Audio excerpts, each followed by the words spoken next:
Hello and welcome back, you FAB fanatics, here to the FAB Foundry YouTube channel. Today we have the semifinals, the top 4 of the FAB Foundry Proquest Season 3 Week 2. On our left we have Nathan piloting Rhinar, Reckless Rampage, and Andy on the right piloting Dash, Inventor Extraordinaire. Both our players here revealing their equipment. On the Rhinar side, we have a Crown of Providence, Gambler's Gloves, Heartened Cross Strap, and a Scab Skin Leathers, followed by 2 Mandible Claws. And on the Dash side, we see a Crown of Providence, Teklo Foundry Heart, Achilles Accelerator, Goliath Gauntlet, the Teklo Plasma Pistol, and with that Dash ability, starting with a Teklo Pounder on board. We're going to move over to Nathan, who's starting the game here. As a Rhinar player, been doing this a long time, opting to roll Scabskins turn 1, which is actually a pretty big play. You're able to leak some extra damage potentially. You're able to get some cards out of the Dash hand, because the Dash right here, they have the chance to block. You know, they want to block. And that's really good for the Rhinar side here, because the more cards that we get out of that Dash deck, the better as the game continues. So you know, block here with a zipper hit, a yellow zipper hit against the Mandible Claw. And, ooh, coming in with a swing big to close out this chain. Do we see a 3-card block here? We could potentially. But that's a lot of cards. It's 4 cards that are not going to be boostable targets. Oh, and we're just getting a 2-card block here. I believe that's a Magnetic Shockwave under the Spark of Genius there. Blocking out 6 of the 8, moving down to 38. We're going to move over to Andy's turn here. The Dash, you know, it's always interesting with the Dash players, especially when they're running the Teklo Plasma Pistol. They have this ability to kind of go heavy into the Pounder side as we start the game, and then move back to a more traditional induction chamber plasma purifier side. I'm not exactly sure what Andy's deck is here, but if memory serves me correctly from being at this ProQuest myself, I do believe that Andy came with that ability to kind of have a switch here and there to their plays. Ooh. We are seeing a yellow 0 to 60 here. So with the Pounder activation, this will be coming in for 5, opting to boost. We see a Throttle get used as the boost target there, blocking 3 of the 5 and losing 2 on Nathan's end. Ooh. Not the biggest turn for Dash here, but they are able to hold the card so that they will have an arsenal target here. We see the payload coming in with Dominate, because there was a card that boosted this turn. With the Plasma Pistol loaded up, 2 counters still left on Teklo. Pretty decent start for Andy here. And going into this next turn, I imagine that Nathan wanted to block more if it was possible, if that card didn't have Dominate. Because the Rhinar strategy here moving forward is going to be, how do we get through these turn cycles? We want to get that Pounder off the board so we stop having to deal with this extra 2 that we have to deal with every turn. Navigating around maximum velocity turns and being able to just like really hit their face with big 6 attacks that are going to provide a lot of disruption. And that's actually a big reason we see the Heartened Cross Strap here, because this is going to allow Nathan a lot of agency. If he gets a CNC, an Erase Face, to, if that's in hand, we can block with 3 other cards, potentially 9, and we can throw some huge disruption. And then if it's an arsenal, we can potentially block 12 with our hand there, and, you know, send a disruptive 6 that could be targeting arsenal or the Dash's whole ability to have these wide turns with the boosts. Passing play to Andy here. Got to think long and hard now. Nobody likes to see a CNC, especially when we're really wanting that arsenal there. Ooh, we're going to crack Goliath Gauntlet here. This is going to give +2 to the next attack that costs 2 or more. And we are seeing, ooh, Combustible Courier. That's a great card. It's coming in for 4. It's getting +2 from the Pounder here and +2 from the Goliath Gauntlet. So we are seeing 8 damage come through. And if that connects, it'll give the next card we boost here a +3 on that next attack. Nathan choosing, which is a very good choice here, to just block it out completely, giving +3 is just never what you want to see. You don't want to be giving your opponent more damage to throw over the top of you by just not blocking out enough. So Andy's passing their turn there. Unfortunately, no Arsenal target because we did see the Plasma Purifier get played. And we're going to move on over to Nathan's turn. Ooh, seeing a Blood Rush Bellows get pitched. This actually isn't too uncommon in how I believe Rhinars want to play this matchup, because the Pounder's still on board. We want to mitigate as much damage as possible when we are starting the game, because that Pounder is going to give +6 over the 3 turns that it's out, which is just a lot of damage, especially if we're not taking heed of it. So a lot of the time these Blood Rush turns take a bit more, you know, oomph to get going. You don't just want to keep like Blood Rush and Arsenal blue and then the 6 in hand, because a lot of the times you might draw reds. You just might not get enough going on a Blood Rush to like really make it matter. And so that's why we see Nathan opting to use it as pitch for that pack hunt here. Ooh, moving on back over to Andy's turn. We did see them block with 1 card out of hand. It'll be interesting to know if we just see a 2-card attack here, or we see maybe them try to slam the whole hand, get a lot out. But we shall see here. Oh, as we move to boost on a high-speed impact, if that connects, it's coming in for 4, it'll give the next boosted card Dominate. Which at this point, with only 1 card left in hand, I don't know if that's too scary to need to work to warn about. But with the zipper hit coming out, I guess it was in the best interest of Nathan to just want to, you know, not give that thing Dominate, right? And we also see the Teklo Pounder, and there it is. Andy getting rid of it there. The Teklo Pounder was out of counters, and then the moment that happens, that card does get discarded. 5 damage still sitting here on the board. Nathan with a Beast Within, and the other card in hand, I can't tell exactly. But, oh, yep, we're going to block with that Beast Within. Take 2, down to 33. And I know Nathan's Rhinar deck. You know, I've seen it in action a lot. I've played against it a fair amount of times. This thing has a lot of power to it, and a lot of potential for life gain. So we're just going to see Nathan kind of ride that strategy all the way down.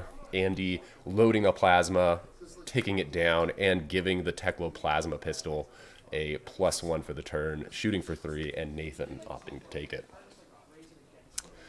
Not the biggest turn on Nathan's side, but I think as Nathan goes on, ooh, and we see exactly what I was talking about here, that Heart and Cross Trap doing some work, sending in a Race Face. Andy's got a full grip of cards here. This puts a lot of pressure on them to want to do things right. It's like, so do you take this 6 just to kind of have like a lesser turn, or do you block out the 6 and now you only have 2 cards in hand? You know, are you at that point where you want to be sacrificing Achilles Accelerator just to like push over a bit more? Because when you boost, it has to be a Mechanologist attack that happens, and when you're hit by a Race Face, well, none of your cards are Mechanologist anymore for this turn. We see Andy starting their turn, pitching a yellow T-Bone to load both the Teklo Plasma Pistol and the Plasma Purifier. Oh, that was a blue. Apologies. It looks like a yellow from where I'm sitting. Woohoo! Oh, and we're seeing another Pounder come out. That is probably something Nathan isn't the biggest fan of seeing, but this does allow him to stay with a full grip. If this is a Blood Rush Bellow turns, or they got something big in hand, this is going to be the time to use it. Coming in, starting the turn with activating Scabskin Leathers. We roll a 4, so it's going to give Nathan 2 action points. High roller here is just being played for the Intimidate. And we have a Savage Feast coming in for 6. 1, 2, 3, 4, 5, 6. This is going to also intimidate a card. And since he discarded a card with 6 or more, they will also be drawing a card off this ability. So that's just 6 flat damage on board. At this point, you know, Andy has the 2 intimidated cards, the 2 cards in hand, and a card in arsenal. The These are when the dash really starts to wonder, like, when do we go off? Do I have a max V lined up? What's my arsenal right now? And how am I really going to push so much damage in a turn that the Rhinar just doesn't have, like, enough agency to really stop what I'm doing? And I think that's what Andy is currently kind of weighing in their mind right now.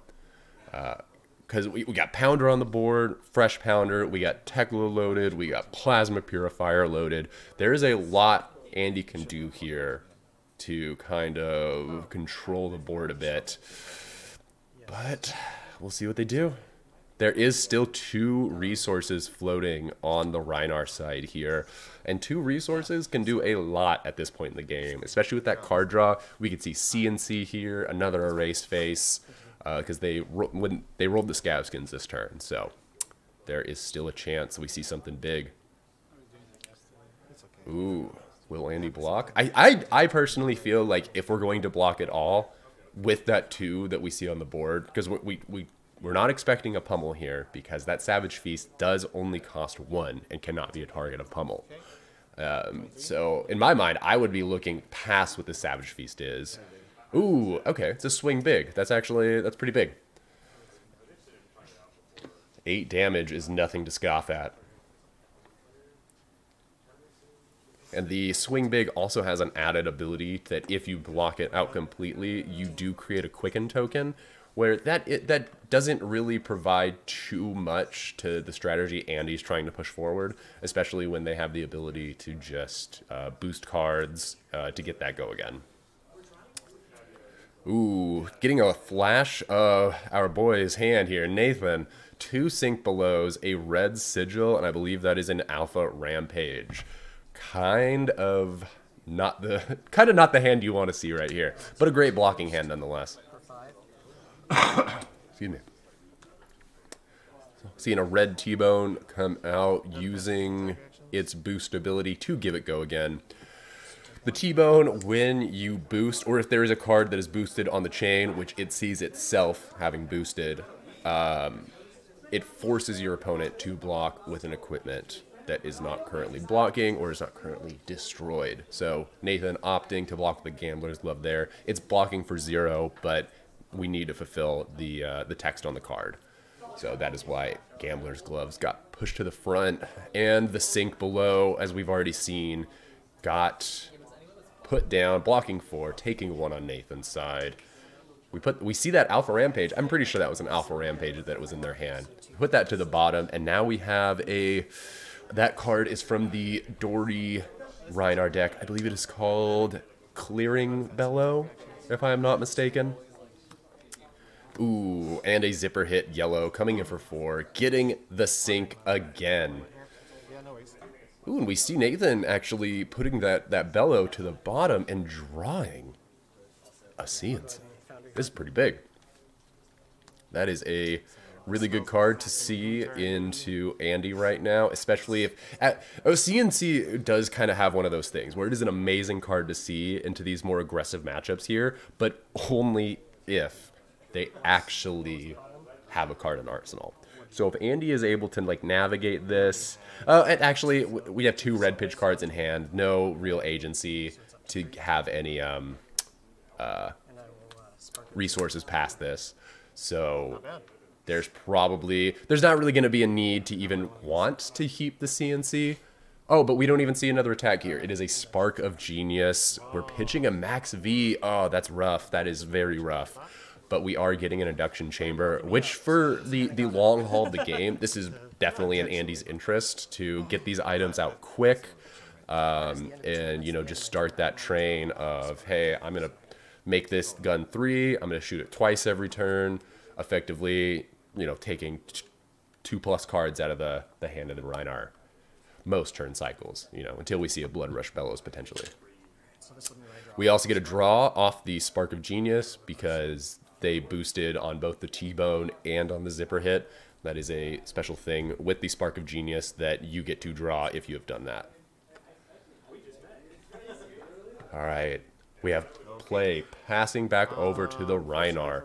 We don't know what that Arsenal card is yet. We do now. It was a red Sigil, and that other red Sigil in hand. We're just gonna have a life We're just gonna have a turn cycle here, gain 6 life, pocket a CNC, and this is right where, this is exactly where Rhinar wants to be.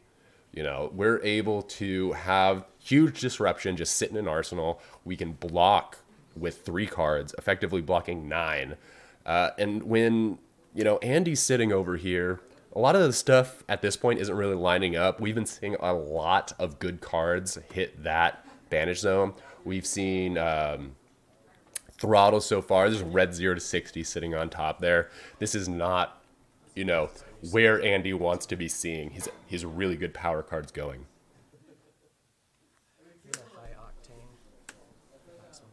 Ooh, and we see, ooh, that's rough.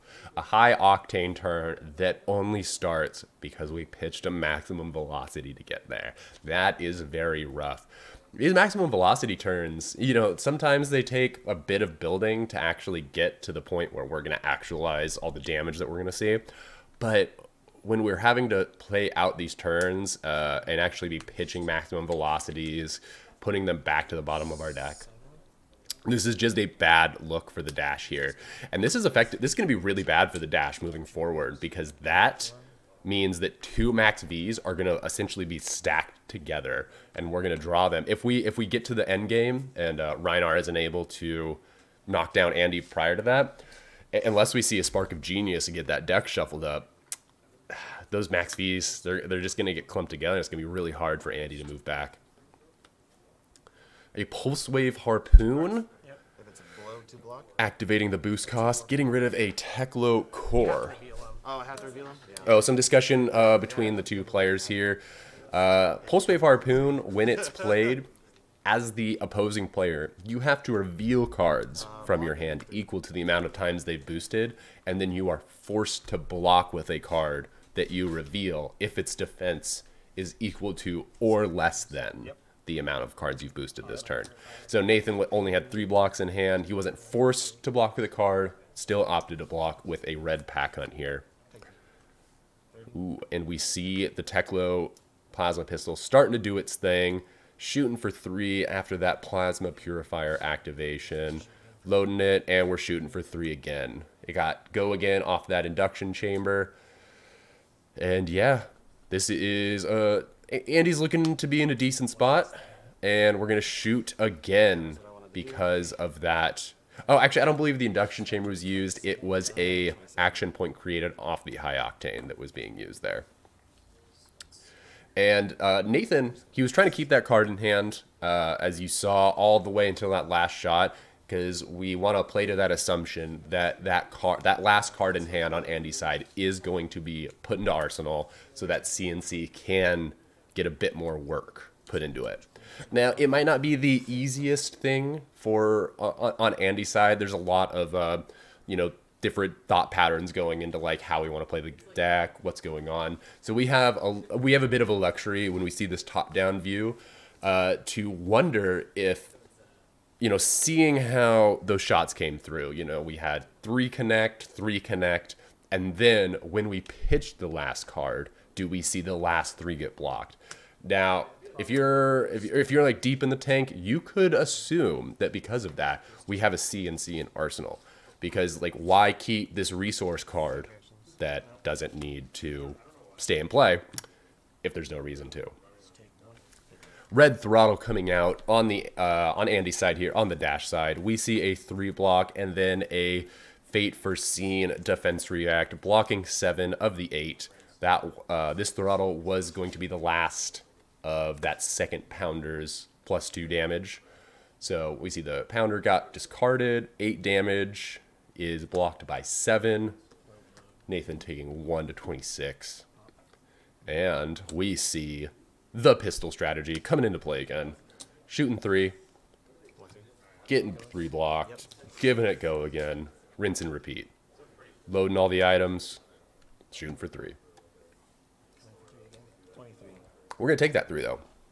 We are going to take that 3 on the Rhinar side. Oh, and I haven't mentioned it yet. Nathan is also part of Team Foundry. Big reason why I know so much of what's going on with his deck. We did see Andy move to arsenal any cards that turn. He did pitch or play all the cards in their hand, but that is still that CNC. If we're having this game just go down to that point where we're not even going to throw an arsenal, we just need to get rid of that card. We need to send some damage. Oh, that is not what Nathan wants to see. A second plasma purifier. Luckily not a second induction, which is ultimately going to net more damage over the course of each turn cycle. This will now lead up to 8 damage a turn, where having a second induction would be 3/3/3, which would be 9 damage in a turn, but also easier to block. So it's hard to argue if 2 4s is better than 3 3s, you know. Nathan playing a red barraging beatdown here, getting the intimidate trigger. This is going to give +4 to his next brute attack unless it is blocked by at least 2 non-equipment cards. So we see a claw swinging in for 7 here, and Andy with 3 cards in hand.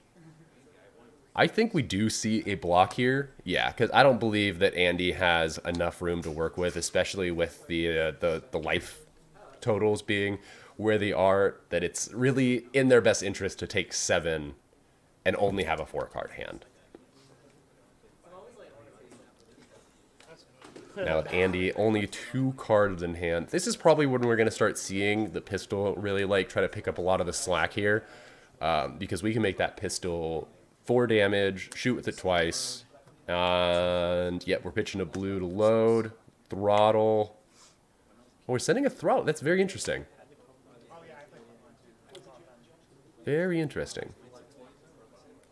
I do feel like there could have been a play here where we saw, you know, we shoot for 8, arsenal the throttle, and then maybe try to take a bit more damage, knowing that Nathan is, you know, opting to block so much on his turns that, yeah, interesting.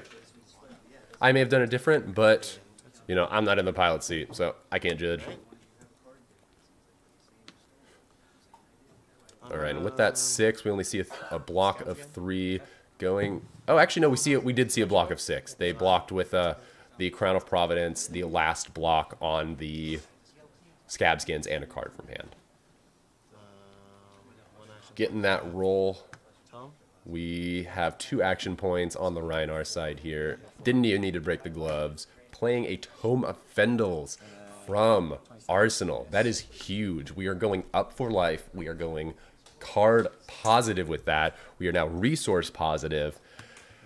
Ooh. Oh my god, it hurts. That is so painful. We see Arg Smash get played.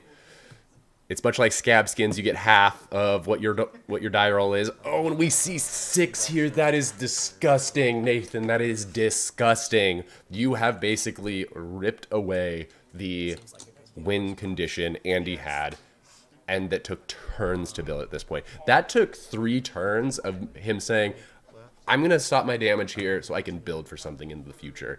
That Arg Smash, being able to destroy 3 items right there, was so unbelievably huge for the Rhinar. That's insane. Oh, that is crazy. Oh my god, I'm floored. We see a blue barraging coming here, getting the Intimidate trigger, swinging a claw for 5 and less blocked with 2 cards from hand. Now the 5 is pretty low. That is a whole third of Andy's life here, so we could see a no block. You know, 5 is much less scary than 7, but at this point in the game, it really is up to how Andy's been drawing, because we know, like we said earlier, there's 2 max Vs at the bottom of this deck that are just clumped together. The idea that Andy is running a 3rd max V, in my opinion, is small. You know, we could see it, but I don't know if we're going to actually be able to actualize any max V play for this turn, especially if we don't see a Spark of Genius in between now and then. Those cards are just going to be clumped together. Ooh, Andy choosing to block with a blue 0-60, mitigating at least 3 of that damage, still taking 2, down to 13. And we move over to Andy's turn. I'm worried, man. I'm worried for you, Andy. This does not look good. This looks exceptionally bad. Yeah, just getting 3 items for virtually like almost no cost to the Rhinar player is just incredible. Having to end 3 different turn cycles by slamming item and paying 2 resources into it, not getting an arsenal, none of that. It just bad stuff.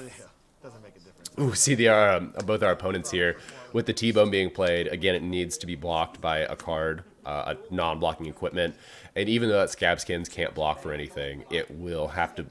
We got to follow the rules on the card. That card has to be used as a blocking card here. And it will be getting another counter on it. Not if it matters too much. Ooh, our judge at the side, Ryan, here, politely ticking that dice 2-3. Many thanks, Ryan. You are teaching us how to be better Fab players. Ooh, getting that Intimidate. Ooh, that was a zipper hit. I didn't see the pitch color, but I know that's a zipper hit in hand. Does make me wonder what exactly what Andy even has left in this deck. We've seen so many cards get played. We've seen items get destroyed. Cards, like really good power cards, get boosted. I believe that's the second magnetic, that magnetic shockwave we see in the banish zone now. We did see one get blocked at the beginning of the game. Another one get banished here. I wouldn't be surprised if the third one, if there is a third in the deck, is already banished.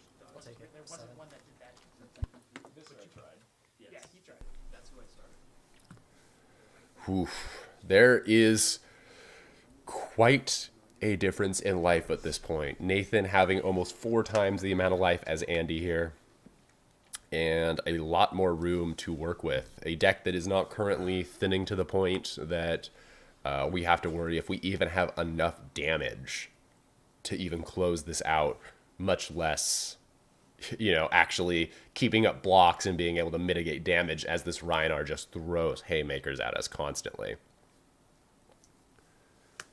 Zipper hit boost. Red zipper hit being played here. This will boosting a pulse wave harpoon. This will ultimately net 2 action points, an action point off the high octane and the go again that is generated off the boost from the zipper hit. A blood rush bellows being blocked with here. Ah, I see. Only being blocked with here because we have another one in hand. Insanity, Nathan. Sometimes this dude is just able to like get his deck stacked to a point. I mean, we're not even in the second cycle here, and Nathan still has like blood rushes lining up with each other.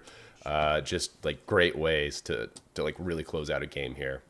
And when your opponent's at 7 and they're already having to like what we're seeing on average, how many cards get played or banished in a turn here.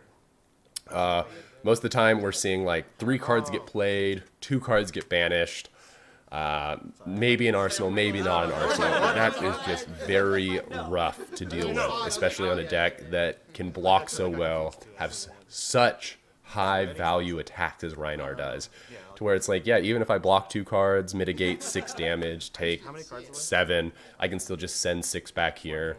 It can be major disruption within a race face or a CNC.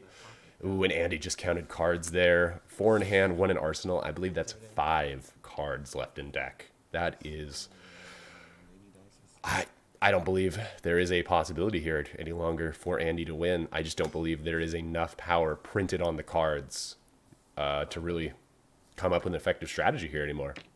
Especially when we're going to have 10 plus damage getting thrown our way right here with each Mandible Claw coming in for 5 and potentially... a brute attack coming in for, you know, 6 plus because of that Blood Rush Bellow. Yep, and Andy reading the room the right way, in my opinion. It's just another card we can't block with. Getting 1 more Intimidate trigger. Pack Hunt coming in for 8 here with the Intimidate. This begs armor block card from block from that card from hand. Ooh, yep, and we see 7 get blocked here.